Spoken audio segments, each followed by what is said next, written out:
একটাই অধ্যাদেশ জারি হবে। আমরা 1 মিনিটের মধ্যে এখানে ছেড়ে দিব, রাস্তা এখানে ছেড়ে দিব।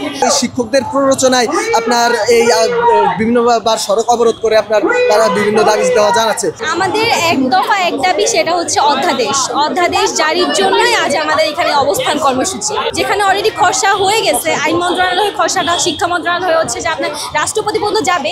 এই টাইমে এসে তারা হচ্ছে যে শিক্ষক মহল, গুটি কয়েক শিক্ষক মহল হচ্ছে যে আমাদের বিপক্ষে গিয়ে তারা মানববন্ধন করতেছে, তারা প্রেস ব্রিফিং করতেছে, ইভেন তারা হচ্ছে ইন্টার স্টুডেন্টকে লেলিয়ে দিচ্ছে আমাদের বিপক্ষে। আমরা এতদিন আপনারা দেখে আসছেন যে গত 1টা বছর ধরে শিক্ষকরা খুবই শান্তিপূর্ণভাবে আমার সাথে সমঝোতা করে আসছিল, ইভেন ইন্টার স্টুডেন্টরাও খুবই শান্তিপূর্ণভাবে সমঝোতা করে আমাদের সাথে আসছিল। লাস্ট মোমেন্টে এসে শিক্ষকদের এমন আচরণ কখনো মেনে নেওয়া যায় না। আমাদের দাবি একটাই অধ্যাদেশ জারি হবে। আমরা 1 মিনিটের মধ্যে এখানে ছেড়ে দিব, রাস্তা এখানে ছেড়ে দিব। রাস্তাঘাট পুরো অচল থাকবে যতক্ষণ না পর্যন্ত অধ্যাদেশ জারি না হচ্ছে। আমরা আশা করছি আমাদের অধ্যাদেশের সময়সীমা যদি রাষ্ট্র বেঁধে দেন তাহলে রাষ্ট্র সেই কথাটি রাখবেন।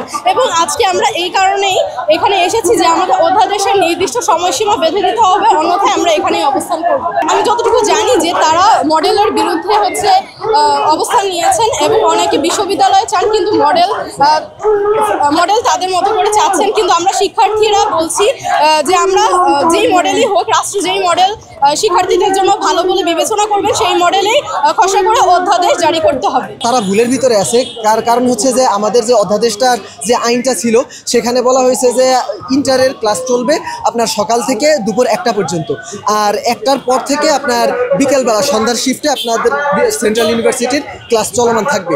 এখন তারা বলতে চাচ্ছে যে যদি সেন্ট্রাল ইউনিভার্সিটি হয় তাহলে আপনার তাদের ওই ঢাকা কলেজটা বা ইন্টারটা বিলুপ্ত হয়ে যাবে। আসলে ইন্টারটা বিলুপ্ত হবে না, কারণ এটা টাইম শিফটমেন্টের মাধ্যমে ক্লাস হবে। কিন্তু তারা তারপরেও ঘুরিয়ে পেঁচিয়ে ওই শিক্ষকদের প্ররোচনায় আপনার এই বিভিন্নবার সড়ক অবরোধ করে তারা বিভিন্ন দাবি দেওয়া জানাচ্ছে। পরবর্তী অবস্থান আমাদের মাইকে কেন্দ্রীয়ভাবে জানিয়ে দেওয়া হবে।